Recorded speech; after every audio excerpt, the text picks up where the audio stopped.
지금 베이징 교육이 무너지고 있습니다. 교육청 긴급회의 보고 한자 발음 오류율 67%, 쓰기 오답률 83%, 12년을 배워도 학생들이 글자를 틀리고 있습니다. 저는 베이징 제1고등학교에서 17년째 국어를 가르치고 있습니다. 그날 한 학생의 노트를 펼친 순간 숨이 멎었습니다. 번체자가 아니라 정체불명의 기호로 가득했거든요. 처음엔 그저 낙서라고 생각했습니다. 그래서 당장 금지하려 했죠. 그런데 그 쓸모없는 문자를 쓴 학생만 성적이 30점씩 올라가기 시작했습니다. 대체 왜 아이들은 기존 문자를 버리고 있는 걸까요? 지금부터 그 이유를 확인해 보시죠. 저는 그날 아침 교무실 책상 앞에서 학생 노트를 펼쳤습니다. 베이징 제1고등학교 국어교사로 17년째 근무하던 저는 학생들의 필기를 검사하는 일이 일상이었죠. 그런데 그날 리밍의 노트 구석에서 이상한 기호를 발견했습니다. 동그라미와 선이 조합된 본 적 없는 문자였어요. 리밍. 이게 뭐지? 저는 노트를 들어올리며 물었습니다. 리밍은 순간 얼굴이 굳었어요. 그냥 낙서예요, 선생님. 그 아이는 시선을 피하며 대답했습니다. 저는 노트를 자세히 들여다봤어요. 낙서치곤 너무 규칙적이었습니다. 각 글자마다 일정한 구조가 보였죠. 자음처럼 보이는 기호, 모음처럼 보이는 획, 그리고 그 옆에 한자 발음이 적혀 있었어요. 이건 무슨 암호야? 교무실 안 선생님들이 모여들었습니다. 왕 선생님이 안경을 고쳤으며 말했어요. 한글 아닌가요? 한국 문자요. 순간 교무실이 조용해졌습니다. 한글이라니. 저희 학교에서 한국어를 배우는 학생은 한 명도 없었어요. 왜 한글을 써? 시험에 나오지도 않는데. 저는 리밍에게 물었습니다. 리밍은 고개를 숙였어요. 한자가 너무 어려워서요. 그 말에 저는 웃음이 나왔습니다. 한자가 어렵다고 외국 문자를 쓰면 어떡해? 이건 장난이야. 저는 노트를 덮으며 말했죠. 시험에 쓸 수 없는 쓸모없는 문자로 시간 낭비하지 마. 리밍은 아무 말도 하지 않았습니다. 그저 고개만 끄덕였어요. 저는 그때 몰랐습니다. 그 유치해 보이던 기호가 베이징 전역을 흔들 줄은. 그날 오후 저는 교육청 회의에 참석했습니다. 가오카오 성적 분석 보고였죠. 올해도 국어 과목 평균은 58점에 그쳤어요. 특히 작문과 독해에서 학생들이 무너졌습니다. 회의실 스크린에 데이터가 떴어요. 한자 쓰기 오답률 83%, 발음 표기 오류율 67%. 교육청 장부장이 한숨을 쉬며 말했습니다. 12년을 공부해도 왜 이 모양입니까? 아무도 대답하지 못했어요. 저 역시 마찬가지였습니다. 한자는 어렵다는 걸 모두가 알았지만 대안은 없었죠. 병음으로 발음을 표기해도 정확도는 떨어졌고요. 성조 구분도 제대로 안 됐습니다. 회의가 끝나고 저는 교무실로 돌아왔어요. 책상 위에 리밍의 노트가 그대로 놓여 있었습니다. 저는 다시 한번 그 기호들을 들여다봤죠. 가만 보니 각 기호가 한자 발음과 정확히 일치했습니다. 성조까지 구분돼 있었어요. 저는 순간 이상한 느낌을 받았습니다. 이 문자 정말 유치하기만 한 걸까? 그날 저는 그 글자가 중국 교육을 흔들 줄은 몰랐습니다. 리밍은 저희 반에서 가장 성실한 학생이었습니다. 매일 새벽 5시에 등교해서 자습하던 아이였죠. 하지만 성적은 중하위권을 벗어나지 못했어요. 특히 국어 과목이 문제였습니다. 저는 리밍을 따로 불렀어요. 리밍, 너 국어 공부 안 해? 리밍은 눈을 붉히며 대답했습니다. 매일 3시간씩 해요, 선생님. 그 아이는 떨리는 목소리로 말을 이었죠. 한자를 외워도 다음 날이면 까먹어요. 발음도 헷갈리고 획순도 자꾸 틀려요. 저는 리밍의 노트를 펼쳤습니다. 빼곡하게 적힌 한자 연습 같은 글자를 수십 번 반복해서 썼더군요. 하지만 틀린 부분을 보니 획순이 계속 엉켰어요. 더 많이 써봐. 연습하면 돼. 저는 그렇게 말할 수밖에 없었습니다. 리밍은 고개를 끄덕였지만 표정은 어두웠어요. 그날 이후 저는 리밍을 더 자주 관찰했습니다. 그 아이는 정말 열심히 했어요. 쉬는 시간에도 단어장을 펼쳤고요. 점심시간엔 도서관에서 독해 문제를 풀었죠. 하지만 다음 시험에서도 리밍의 점수는 오르지 않았습니다. 국어 48점, 전교 평균보다도 낮았어요. 저는 그 결과지를 보며 답답함을 느꼈습니다. 왜 이 아이는 노력해도 성적이 안 오를까? 머리가 나쁜 건 아닌데, 다른 과목은 중상위권인데. 며칠 뒤 저는 우연히 리밍의 비밀을 알게 됐습니다. 방과 후 교실을 지나가다 불이 켜진 걸 봤어요. 안을 들여다보니 리밍이 혼자 앉아 있었습니다. 그 아이는 노트에 뭔가를 빠르게 적고 있었죠. 저는 문을 열고 들어갔어요. 리밍, 뭐해? 리밍은 화들짝 놀라며 노트를 덮었습니다. 하지만 저는 이미 봤어요. 그 기호들을. 한글이었습니다. 저는 노트를 펼쳤어요. 한자 단어 옆에 한글 발음이 적혀 있었습니다. 성조까지 표시돼 있었죠. 선생님이 쓰지 말라고 했잖아. 제 목소리가 날카로워졌습니다. 리밍은 눈물을 글썽이며 말했어요. 이렇게 안 하면 외워지지가 않아요. 한글로 적으면 발음이 정확하게 기억돼요. 저는 할 말을 잃었습니다. 리밍은 계속 말했죠. 병음은 자꾸 헷갈려요. 성조도 구분이 안 되고요. 근데 한글은 성조까지 표시할 수 있어요. 그 순간 저는 이상한 느낌을 받았습니다. 이 아이는 게으른 게 아니었어요. 방법이 잘못된 거였습니다. 리밍은 조심스럽게 물었어요. 선생님, 한 달만 써봐도 될까요? 다음 시험에서 성적 안 오르면 그만둘게요. 저는 고민했습니다. 학교 규정에도 없는 일이었고요. 다른 선생님들이 알면 뭐라고 할지 뻔했죠. 하지만 리밍의 눈빛을 보니 거절할 수가 없었습니다. 좋아, 한 달만. 저는 그렇게 말하고 교실을 나왔어요. 그날 밤 저는 집에 돌아와 한글을 검색했습니다. 화면에 뜬 정보를 보고 저는 놀랐죠. 한글 학습 시간 평균 2시간.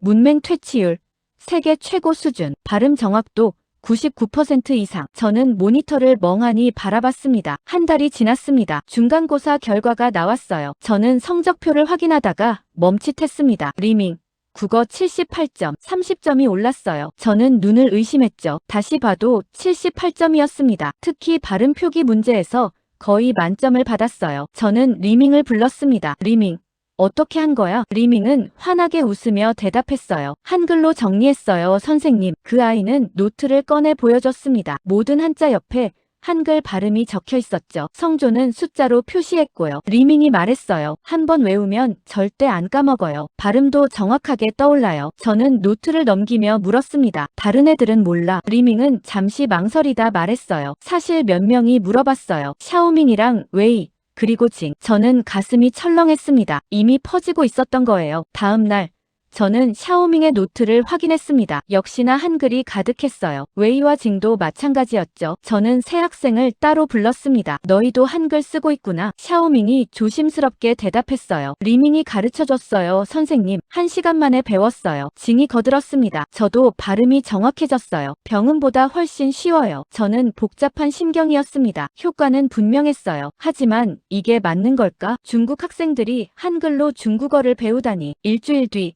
교무실에서 논쟁이 벌어졌습니다. 수학교사 천 선생님이 말했어요. 학생들이 한글 쓰는 거 아세요? 이거 막아야 하는 거 아닙니까? 영어교사 장 선생님이 반박했죠. 근데 성적은 올랐잖아요. 리밍, 샤오밍, 웨이 다 점수 올랐어요. 저는 끼어들었습니다. 저도 확인했습니다. 효과는 확실해요. 천 선생님이 손을 저었어요. 효과가 문제가 아니라 원칙이 문제입니다. 중국어를 외국 문자로 배우는 게 말이 됩니까? 교무실이 조용해졌습니다. 아무도 명확한 답을 내놓지 못했죠. 저는 그날 밤 데이터를 정리했습니다. 한글 사용 학생 4명, 평균 점수 상승 25점, 발음 정확도 90% 이상. 저는 숫자를 보며 생각했어요. 우리는 처음으로 공부법이 아니라 문자가 문제라는 걸 봤습니다. 한 달 뒤 기말고사가 끝났습니다. 이번엔 한글 사용 학생이 12명으로 늘었어요. 모두 평균 이상의 성적을 받았습니다. 리밍은 국어 85점으로 상위권에 진입했죠. 저는 성적표를 들고 교장실로 갔습니다. 교장 선생님,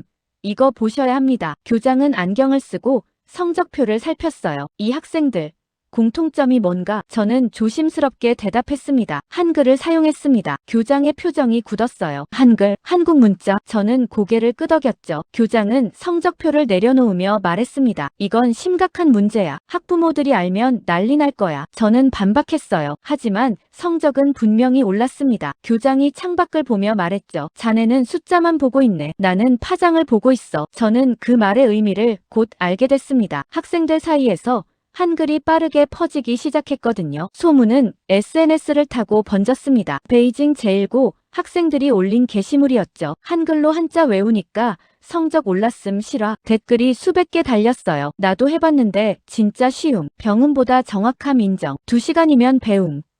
저는 학생들의 휴대폰을 확인하고 깜짝 놀랐습니다. 한글 학습 영상이 조회수 10만을 넘겼어요. 학생들이 직접 만든 영상이었죠. 리밍이 출연한 영상도 있었습니다. 저는 한 달 만에 30점 올렸어요. 비결은 한글이에요. 영상 속 리밍은 한글 자모를 하나씩 설명했어요. 기억은 이렇게 생겼어요. 니은은 이렇게요. 조합하면 소리가 돼요. 댓글창이 난리였습니다. 오늘 배워서 오늘 쓸 수 있음. 한자는 12년 배워도 모르는데 저는 영상을 끄고 한숨을 쉬었어요. 이미 통제 불가능한 상황이었습니다. 다음 날 교육청에서 연락이 왔습니다. 긴급회의 소집이었죠. 저는 데이터를 들고 회의실로 갔어요. 교육청 장 부장이 심각한 표정으로 말했습니다. 각 학교에서 보고가 올라오고 있습니다. 학생들이 한글을 사용한다고요. 회의실 안이 술렁였어요. 저는 손을 들고 발언했습니다. 제가 데이터를 준비했습니다. 스크린에 자료가 떴어요. 한글 학습 시간 평균 2시간.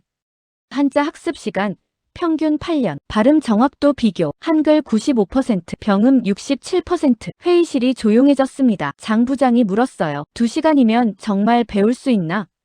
저는 고개를 끄덕였습니다. 직접 확인했습니다. 학생들은 1시간이면 읽고 2시간이면 씁니다. 한 교사가 손을 들었어요. 병음도 빠른데 왜 한글입니까? 저는 준비한 자료를 넘겼죠. 병음은 성조 구분이 어렵습니다. 한글은 성조를 명확히 표시할 수 있어요. 또 다른 교사가 물었습니다. 그럼 우리 교육이 틀렸단 말입니까? 저는 잠시 망설였어요. 그리고 조심스럽게 대답했습니다. 문자 선택이 잘못됐을 수 있습니다. 회의실이 술렁였어요. 누군가 소리쳤습니다. 한자를 부정하는 겁니까? 저는 손을 저었죠. 한자를 부정하는 게 아닙니다. 다만 학습 도구로는 비효율적이란 겁니다. 장 부장이 회의를 정리했어요. 이 문제는 신중하게 접근해야 합니다. 일단 각 학교에서 현황을 파악하세요. 저는 회의실을 나와 학교로 돌아왔습니다. 복도에서 학생들이 모여 있었어요. 한글 학습 자료를 나눠보고 있었죠. 이거 어떻게 써? 이렇게 조합하면 돼. 학생들의 표정은 밝았습니다. 처음으로 문자 학습이 즐거워 보였어요. 저는 그 모습을 보며 생각했습니다. 12년 동안 못한 걸 단 2시간 만에 해냈습니다. 저는 교무실로 들어가 리밍을 불렀어요. 리밍. 한글 어디서 배웠어? 리밍은 휴대폰을 꺼내 보여줬습니다. 유튜브요 선생님. 화면엔 한국어 학습 영상이 재생되고 있었어요. 처음엔 한국 드라마 보다가 알게 됐어요. 자막이 너무 빨리 읽혀서 신기했거든요. 저는 영상을 보며 놀랐습니다. 한글 자모 24개. 조합 원리만 이해하면 모든 글자를 읽을 수 있었죠. 리밍이 말했어요. 선생님. 이거 진짜 과학적이에요. 자음은 발음기관 모양이고요. 모음은 천지인 원리래요. 저는 화면을 멍하니 보고 있었습니다. 그날 저는 깨달았어요. 왜 어떤 문자는 평생 외워야 하고 어떤 문자는 하루면 끝나는지. 저는 그날 밤 한글을 제대로 공부하기 시작했습니다. 도서관에서 한글 관련 논문을 찾았어요. 처음 펼친 자료에서 저는 충격을 받았죠. 한글 창제 원리. 자음은 발음기관의 모양을 본떴다. 기억은 혀뿌리가 목구멍을 막는 모양. 니은은 혀끝이 윗잇몸에 닿는 모양. 저는 거울을 보며 발음해봤습니다. 정말로 그 모양이었어요. 모음도 마찬가지였죠. 하늘, 땅, 사람을 상징한다. 가로획은 땅, 세로획은 사람. 점은 하늘. 저는 논문을 넘기며 감탄했습니다. 이건 그냥 문자가 아니었어요. 시스템이었습니다. 다음 날 저는 언어학과 교수를 찾아갔습니다. 베이징대 리 교수였죠. 교수님, 한글에 대해 여쭤보려고요. 리 교수는 반갑게 맞아줬습니다. 한글, 요즘 학생들 사이에서 유행이던데. 저는 준비한 질문을 꺼냈어요. 한글이 정말 과학적인 문자인가요? 리 교수가 고개를 끄덕였습니다. 세계에서 가장 과학적인 문자 중 하나죠. 창제 원리가 명확하고 체계가 완벽해요. 교수는 칠판에 한글을 적었습니다. 자음 14개.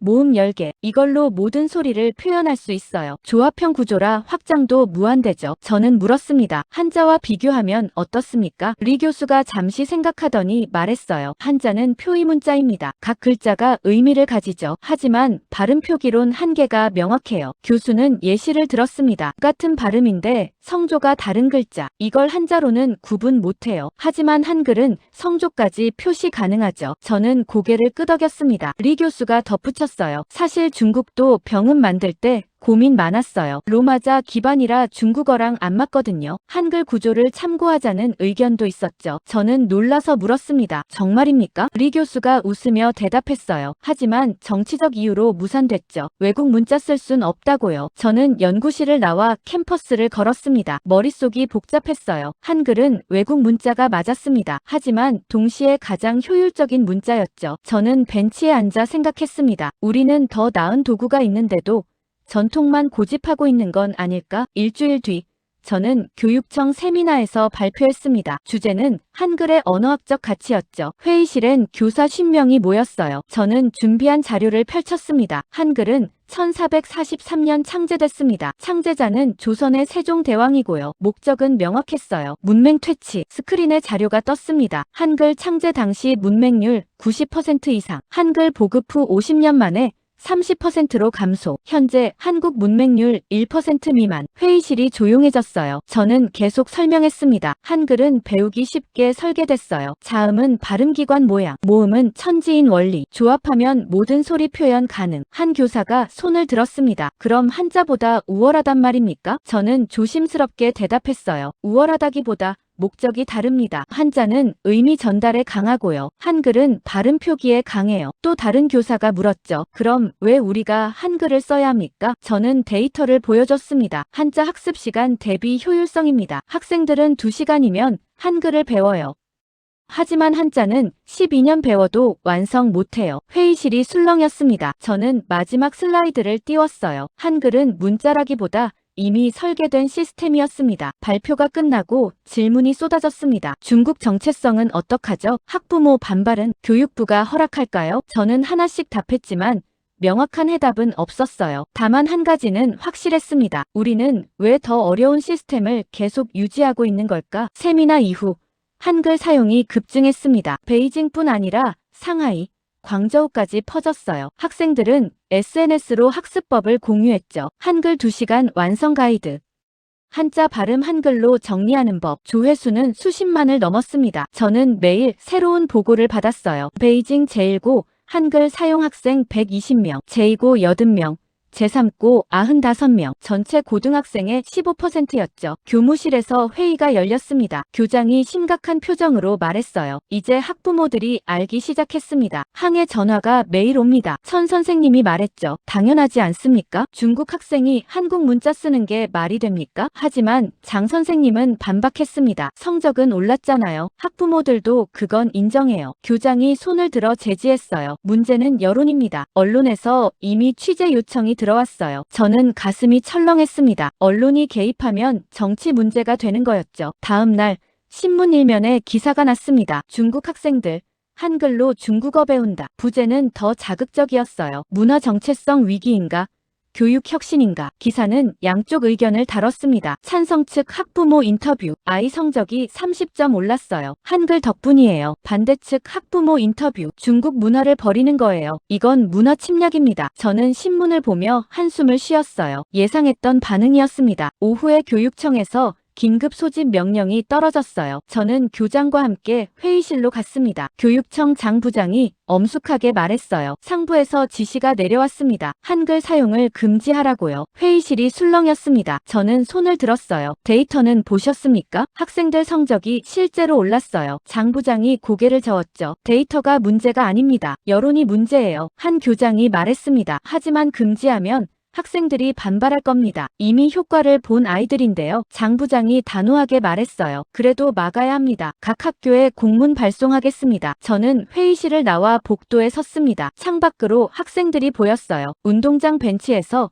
한글 공부를 하고 있었죠. 저는 그 모습을 보며 생각했습니다. 학교가 금지하기 전에 이미 전국으로 퍼지고 있었습니다. 일주일 뒤 공문이 발송됐습니다. 교내 한글 사용 금지, 적발시 징계 조치. 저는 학생들에게 공지했어요. 앞으로 한글 사용은 금지야. 학교 방침이니 따라줘. 학생들 표정이 어두워졌습니다. 리밍이 손을 들었어요. 왜 금지하는 건가요? 성적 올랐는데요. 저는 할 말이 없었습니다. 학교 결정이야. 미안하다. 하지만 학생들은 따르지 않았어요. 몰래 한글을 계속 썼습니다. 노트 뒷장에, 책상 서랍 속에. 교사들이 단속했지만 소용없었죠. 한 달 뒤 SNS에 해시태그가 등장했습니다. 해시태그 한글 학습권, 해시태그 공부할 권리. 학생들이 직접 만든 운동이었어요. 게시물엔 성적 상승 증거가 가득했죠. 한글 쓰고 40점 올랐어요. 병음보다 정확해요. 왜 금지하는 거죠? 저는 게시물들을 보며 깨달았습니다. 효과가 증명된 방법을 왜 금지하려 하는 걸까? 저는 그날 밤 교장에게 보고서를 제출했습니다. 한글 금지는 실패할 겁니다. 학생들이 이미 효과를 경험했어요. 교장은 보고서를 읽으며 한숨을 쉬었죠. 나도 알아. 하지만 교육부 방침을 어길 순 없어. 저는 조심스럽게 물었습니다. 방침이 틀렸다면요? 교장이 저를 바라봤어요. 그럼 자네가 바꿔보게. 2달 뒤 교육부 전체 회의가 소집됐습니다. 주제는 한글 사용 대책이었죠. 저는 베이징 대표로 참석했어요. 회의장엔 전국 교육청 관계자 200명이 모였습니다. 교육부 왕 차관이 단상에 올라 말했어요. 한글 사용이 전국적 문제가 됐습니다. 오늘 명확한 방침을 정하겠습니다. 스크린에 통계가 떴습니다. 한글 사용 학생 수 20만 명, 전국 고등학생의 8%, 월 평균 증가율 35%. 회의장이 술렁였어요. 왕 차관이 계속 말했습니다. 이는 교육 주권 침해입니다. 즉각 중단시켜야 합니다. 전통파 대표가 일어나 발언했어요. 한자는 우리 문화의 뿌리입니다. 이걸 포기하면 정체성을 잃어요. 박수가 터져나왔죠. 저는 손을 들었습니다. 발언해도 될까요? 왕 차관이 고개를 끄덕였어요. 저는 일어나 말했습니다. 데이터를 보셨습니까? 한글 사용 학생들 성적이 평균 28점 올랐어요. 특히 발음 정확도가 90% 이상입니다. 회의장이 조용해졌습니다. 저는 준비한 자료를 펼쳤죠. 베이징 제1고 사례입니다. 한글 사용 전 국어 평균 52점, 사용 후 평균 76점, 상승률 46%예요. 실용파 대표가 일어났습니다. 맞습니다. 효과는 명확해요. 이걸 무시할 순 없습니다. 전통파가 반박했죠. 효과가 중요한 게 아닙니다. 원칙이 중요해요. 회의장이 둘로 나뉘었습니다. 한쪽은 전통 수호, 한쪽은 실용 중시. 왕 차관이 회의를 정리하려 했어요. 일단 금지 방침은 유지합니다. 그때 누군가 소리쳤습니다. 학생들 의견은 들어보셨습니까? 회의장이 술렁였어요. 방청석에서 한 학생이 일어났습니다. 리밍이었습니다. 저는 베이징 제1고 학생입니다. 리밍의 목소리가 떨렸지만 또렷했어요. 저는 한글 덕분에 대학 갈 수 있게 됐어요. 3년 동안 국어 때문에 고민했는데요. 한글 쓰고 나서